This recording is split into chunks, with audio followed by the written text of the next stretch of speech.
Peggy 18.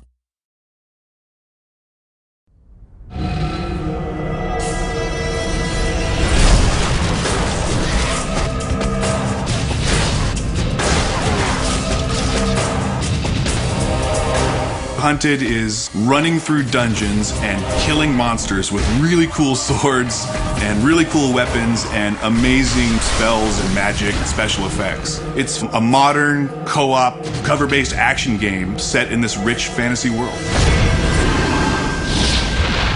The story is a story of Caddick and Alora, who are mercenaries, and they're just looking for their next job.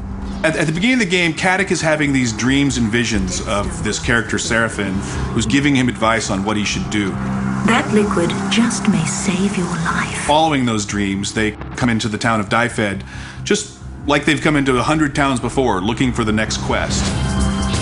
Upon getting into the town, they realize things are not exactly what they expected. There's this race of war guard, these enemy creatures that are grabbing the people of the town, and all the people in the world are being herded up. We don't really know why, and the characters don't know why. Seraphin's really encouraging the players to figure out what's going on and try to stop it from happening. This would be a great spot to do it. Come to me. Really, at the beginning of the game, it's pretty straightforward, but as they get deeper into it, they find that there's more going on. Let's see what this beast's corpse can tell us. And people see it at first, they go, oh, you know, elven woman with the bow and the big guy with the shield. We wanted to sort of turn the cliche on its head. We wanted to cast our personality against what you might think you were getting by looking at her. Better to concern yourself with where we should head next. She is the bloodthirsty one rushing in there. She's just always ready to get Caddick into trouble, and Caddick is always like, Damn it, girl, I warned you! And it's the interesting juxtaposition of his personality versus what you think you're going to get by just looking at him that makes him an interesting character. Did you hear scurrying? What if I did? I don't like things that scurry. Both characters really have their main ability. You know, Caddick, his main ability is melee. Alara, her main ability is ranged. And they both have the ability to use magic spells. So we had to make sure that they not only played well with each other from the design perspective, but also that the skills worked on their own. And the combination of their different personalities and their different skills, that became one of the central themes of the game, was this concept of co-op and the players working together.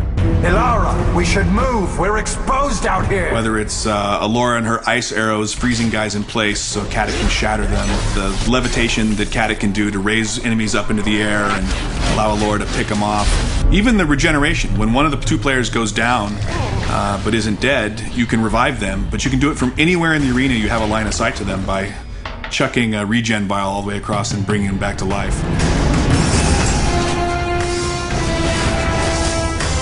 on top of that, you battle charge me with lightning. I turn around with my spells and battle charge you. And this creates a spell link. You've got this giant cord, you're running, and any enemies that get in between that take massive amounts of damage. I think what we ended up with is a set of skills that'll really allow the players to kind of discover new ways to play the game. You can figure out a cool way to do something, you're like, yeah, that's awesome, I can't believe they let us do that. And we want that experience to be exactly the same in the single player game. I want to have that same dynamic. This game has not only done what we've said it's going to do, but I think it's even gone beyond that. I think everybody really knows that we're making something special right now. The whole genesis of this game was trying to create something that's been in my imagination for 20 years, and I think we've definitely delivered on that.